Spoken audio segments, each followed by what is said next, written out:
All right, cool. We are live, my friends. Welcome.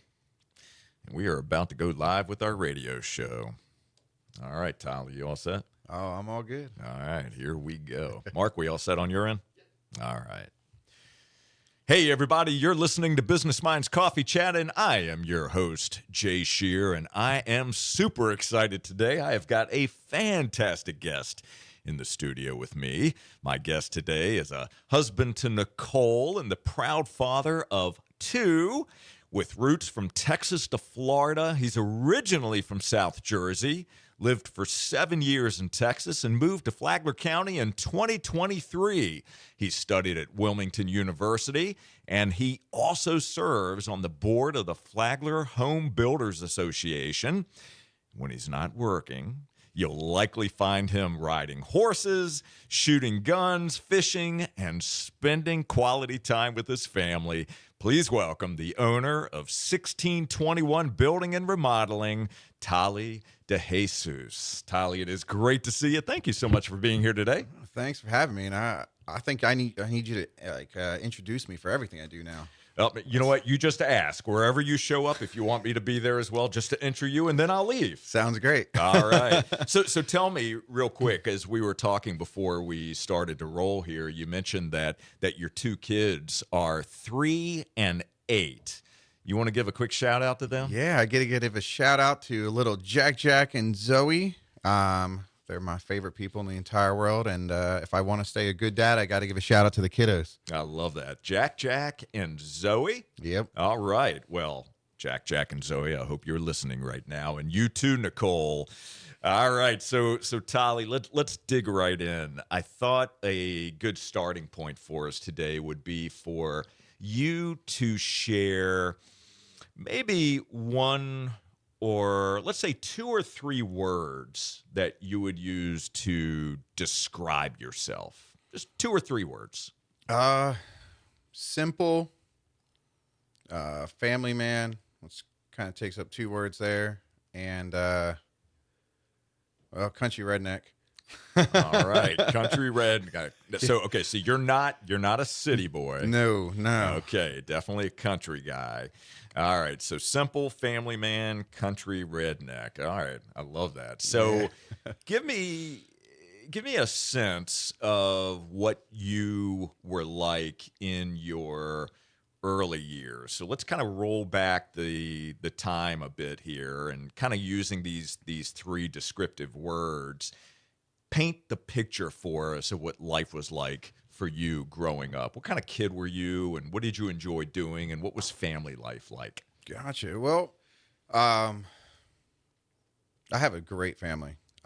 Really, I have 2 brothers. My mom, my stepdad, and my grandparents have always been, and my aunts and uncles. We've always had a really good family network. We're just basic, simple people that just are true to our word. What you see is what you get. With all my family, and that's how I kind of live my life. I'm not fancy, but grew up with roots of, we have a really strong Christian faith in our family. My great-grandfather was a church planter. My grandfather was a professional gospel singer, worship leader. So we've grown up in church. I think my first service, I was about 3 days old when I was in church for the first time. Okay. So we definitely have those Christian value roots in our family, and just grew up hardworking, simple, blue-collar people. So were you rambunctious at all? Oh, I was crazy. Yeah, my poor parents, me and my 2 brothers, we drove them wild. We drove them nuts. So give us an example of, what crazy means to you. So if you can think of one of the wildest things that you and your brothers did, what was it? Well, there's been a lot of things we've done. I did a bunch of survival camping where we just went out with literally nothing but a knife and just went out and camped out for like an entire week. We did that with a Rural Ranger ministry, actually, I grew up in. And so we did that. It's kind of like a Christian Boy Scouts. Okay. So did that. We always rode 4-wheelers, always jumping things, riding on properties we probably shouldn't have been on. Sorry, neighbors. Yeah, sorry about that. I mean, it's great people. Yeah. But we're always just getting into something. Just a typical country lifestyle. Whatever you hear on the radio, those crazy stories with the country songs, it's pretty much what we lived. Everything you could think of. that Without is, getting myself in trouble with my parents right now. I get it. I get it. So let's talk about your mom and your stepdad for a moment. So when you think about them, tight-knit families, great values, what was one of the most valuable lessons that was taught to you by your mother? And then same question relative to your stepdad.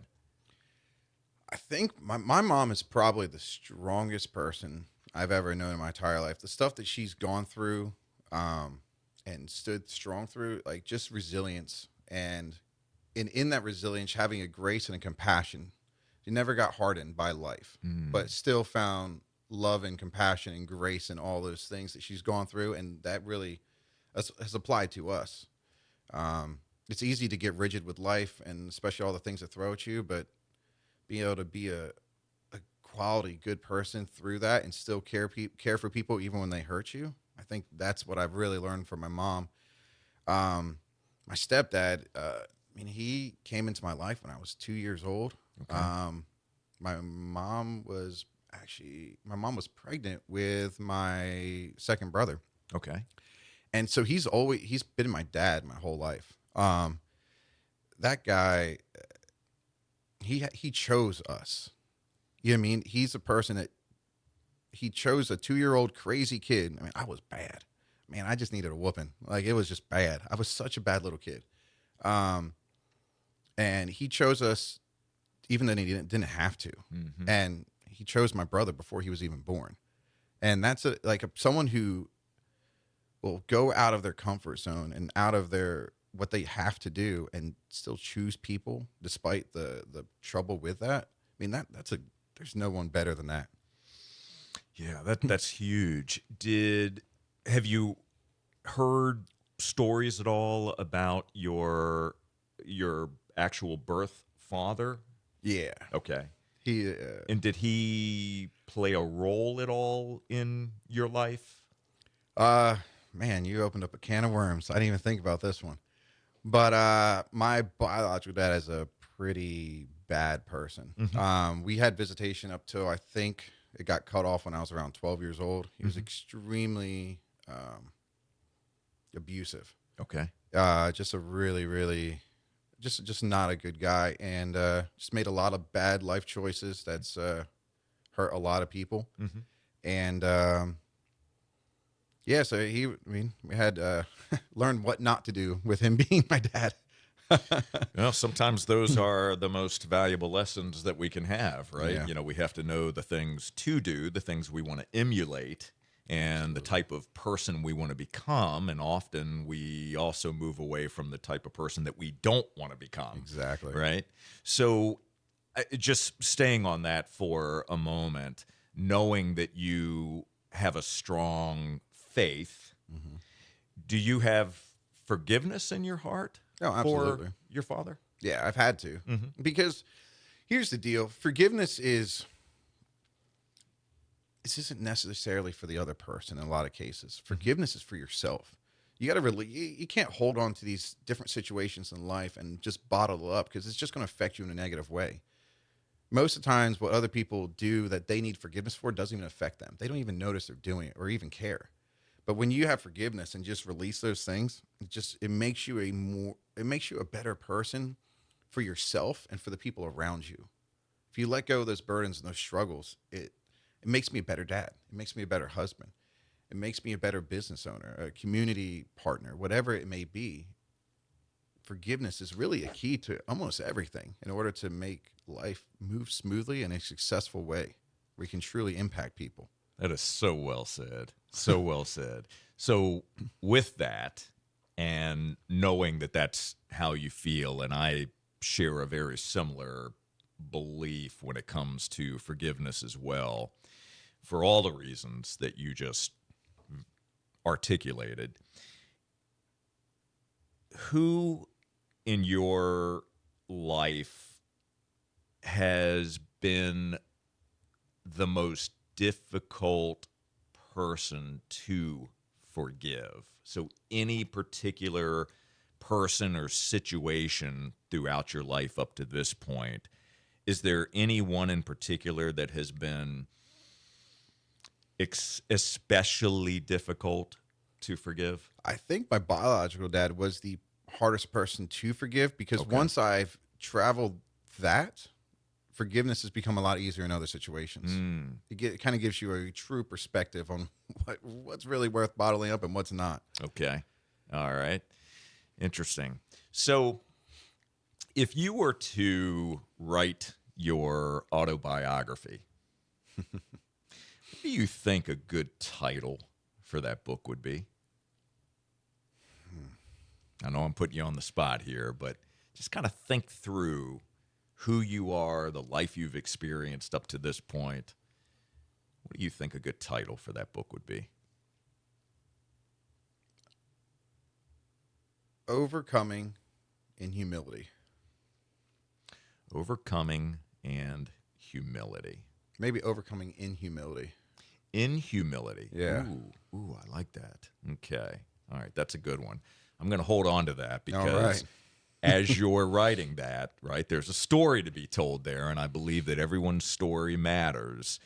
That could really be a really interesting, gripping title to work from. So let's talk about the overcoming. So you shared about the experience with your biological father.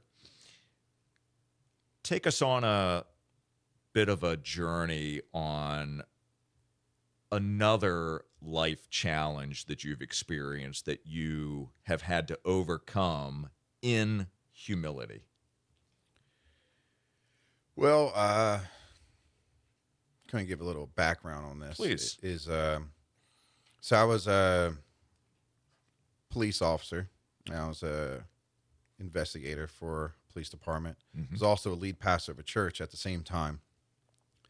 And during that time, I was falsely accused of a crime, which just jumped us through hurdles left and right. And in that, there was when you're falsely accused of a crime, it's like, well, that never happened. It's a brutal situation to go through. But at the same time, it's trying to figure out how to navigate going through all that is probably the most complicated and perplexing and frustrating things you could ever see. We went through that whole situation, and in the entire time, I never got mad at the person. It's an odd thing. I never was angry at them. I actually sort of felt bad for them. For someone to go so far out of the way to hurt someone, which then when we find out the reasoning was the silliest thing ever, you kind of feel bad. Like, what are they going through? What makes someone get to that point where they'll hurt someone for no reason? What's their pain? Yeah, exactly. That they're holding on because to? That's what it seems. I mean, hurt people. I don't even remember the question because now my mind is just running a million miles a minute. Well, let me ask you this. So I was asking you about another challenge that you've overcome in humility. So you had brought this up, but I'm curious, without getting into specifics of the accusation itself, because you mentioned that you were a police officer and a lead pastor at the time. So Yep. you're doing both at the time. Exactly. So the false accusation, was it related to you in your responsibilities as a police officer or as a lead pastor? It was actually as a lead pastor. As a lead pastor. Okay. Yes, sir. Okay. All right. So, but through that process of being falsely accused, you felt sorry for the person who made the accusation, the false accusation. Yep. Sure did. Which I think is really interesting, because I'm sure that for many in a similar situation might not have the same type of perspective, right? Oh, absolutely. So the fact that you were able to recognize that, what is the hurt people, like you just said, right? What is the pain that this person is feeling that would cause them to hurt someone else intentionally? Exactly. Now, I want to talk a little bit more about that because there's a few things I'd like to explore with you there that I think are going to provide some additional context that will help us all understand what you went through, how you worked through that situation, and how that affected and changed you. So we'll talk about that here shortly, but we're going to take a brief break to thank our amazing sponsors. My friends, don't you go anywhere. You're listening to Business Minds Coffee Chat. We will be right back. All right, you doing okay? Oh, yeah. Okay, Doing good. brother. Good stuff, man. Good stuff. All right. Yeah, I didn't even think about Your dad? the dad stuff. Yeah. I didn't, sometimes I didn't obviously know the story there, but stepfather, I didn't know if maybe your biological father had passed away. Right. I just didn't know. No, it's fine. So, okay. I've talked about it all the time, actually, because it helps a lot of people. It really does. Oh, I'm sure it does. And you also talked about it in a way that, you didn't go too far, right? Yeah. Right. So you kind of gave. Oh, it's an ugly story. Yeah, people don't want to hear all the details. Yeah. Yeah. Absolutely. But what they are interested in is when you're a survivor, right? When you've been through some stuff, and we all go through stuff, right? Everybody's got their own storyline, but how you're able to navigate through it, right? The things that you're thinking about, how you process, how you reframe the stories, whether you go through therapy or not, right? How do you deal with all those things so you can stay grounded, stay strong, be able to serve other people, and use your story as a way to be able to help and guide other people along? Absolutely. Yeah. All right, very good. Mark, we all set? Okay, give me 1 second here. Okay, so we're going to come back to that. Hope you're enjoying this one. All right, here we go, Mark. All right, we're back. And again, you're listening to Business Minds Coffee Chat, and I am in the studio today with my very special guest, Neftali DeJesus. We're having a great conversation, learning a lot more about Neftali. And we're going to continue that conversation right now. So before we took the break, we were talking about overcoming one of the big challenges that you faced in life, but overcoming that in humility. And it was at a time when you were both a police officer and a lead pastor in a church, and you were falsely accused of something. And so we were talking about that a bit. And just for clarity purposes, if you're just joining us, that false accusation was made against you, Neftali, as you were in the role of lead pastor, right? Not as the police officer.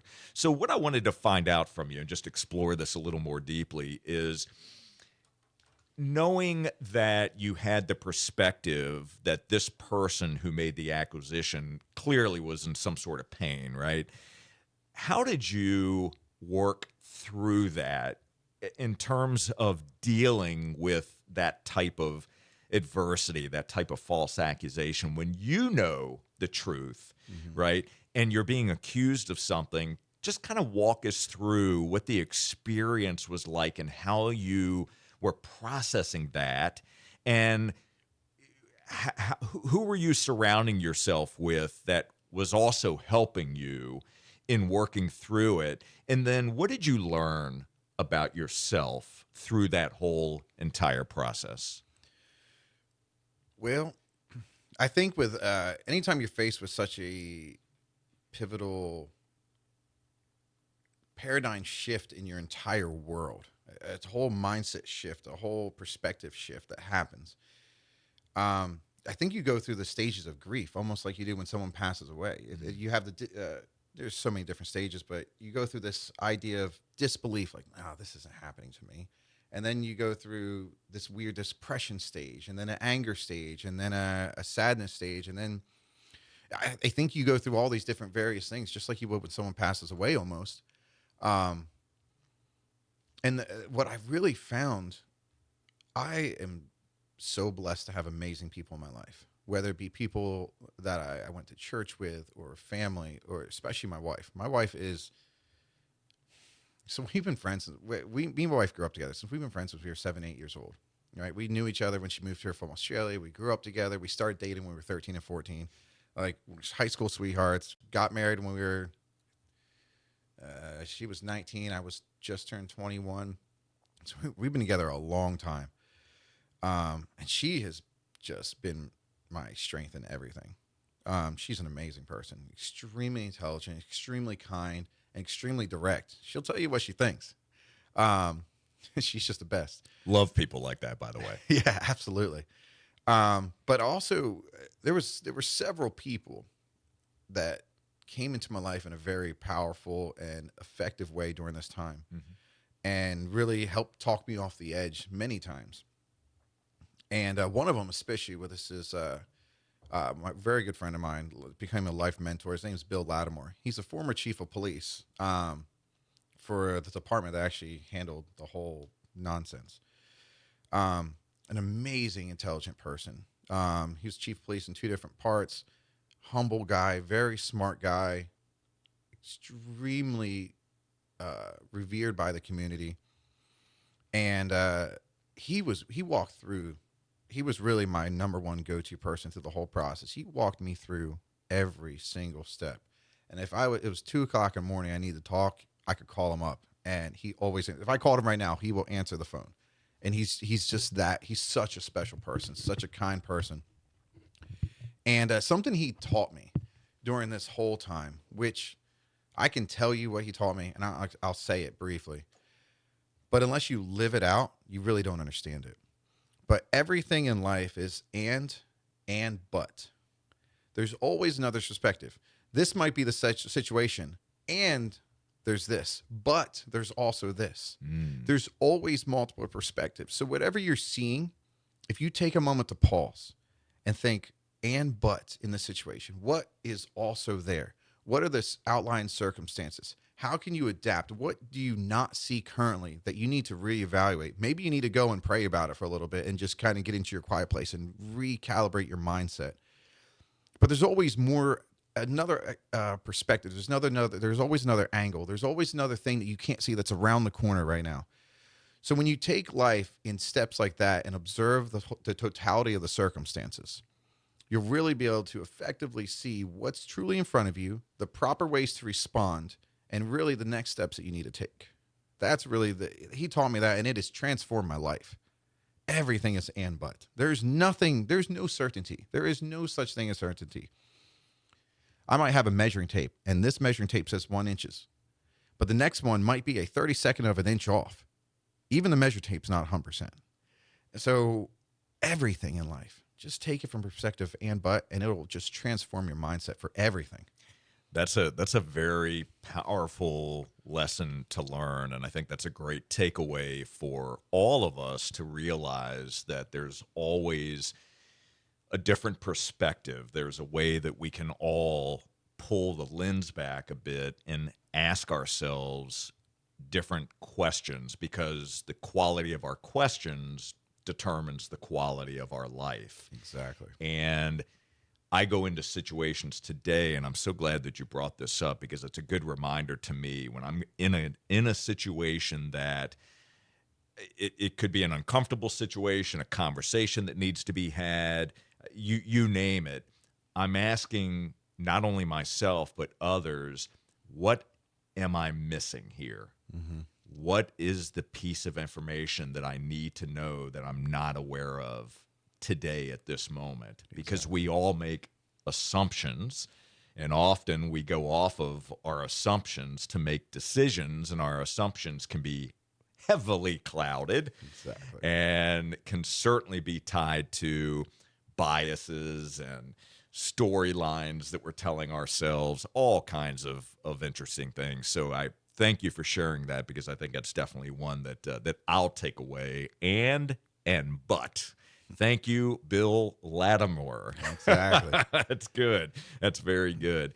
So that particular, just to tie a bow around that one, you ended up, that cost you both time, frustration, energy, and money.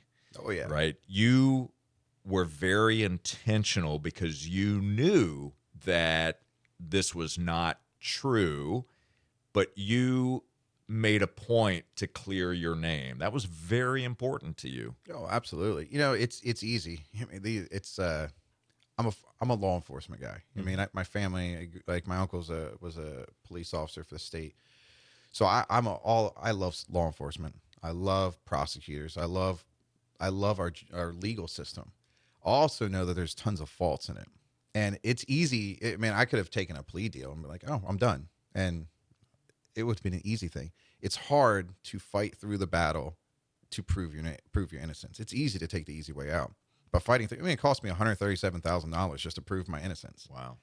And but I'm here today, a proven innocent man, and I'm successful, and I've grown in that because of that. And it's made me a better builder. It's made me a better father. It's made me a better dad, better friend. It's so it's worth it. You just mentioned the word success. How do you define success today? What does that mean to you? So I've never really been very interested in money. I've done well in my construction company in Texas. My company here has rapidly grown. We've done well, but money doesn't really mean anything to me. My success is being able to be true to myself, go into people's homes, help them through their processes. I mean, I was just looking at a beautiful home in Island Estates, and the person got another quote from another builder, and they're like, how's this going to, like, are you able to beat? I said, listen, I don't know if I can beat the numbers, but how about this? I'll give you all of my numbers. I'll give you everything. You can see exactly what my markup is. You can see exactly what my numbers are for my subs. If you can help people and really be transparent and authentic and really deliver a good product and be there when they need you, that's what's successful. Just being a good, decent human being.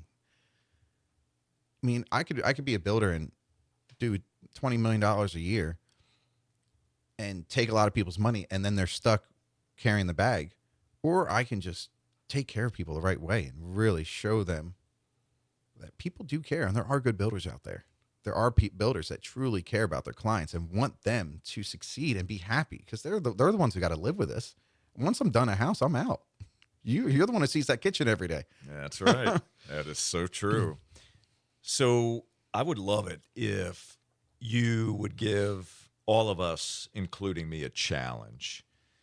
What is one thing that you would challenge all of our listeners and those that are watching right now on YouTube? What would you challenge us to do starting today? Challenge you to do this. In all things, find the other perspective. And even when you are on the right side, walk in humility. If you walk in humility, be true to yourself, you'll change the world. Ooh, that's so good. Yeah, that is so good. Tali, thank you. I truly appreciate you joining me today on Business Minds Coffee Chat, getting to know you a little more, and just watching the way that you show up and conduct yourself, not only in business, but in life, the way you navigate through this community. I hold a lot of respect for you in my heart, and I'm grateful for you. Thank you so much for being here. Thank you so much for the opportunity, and it was a fun time.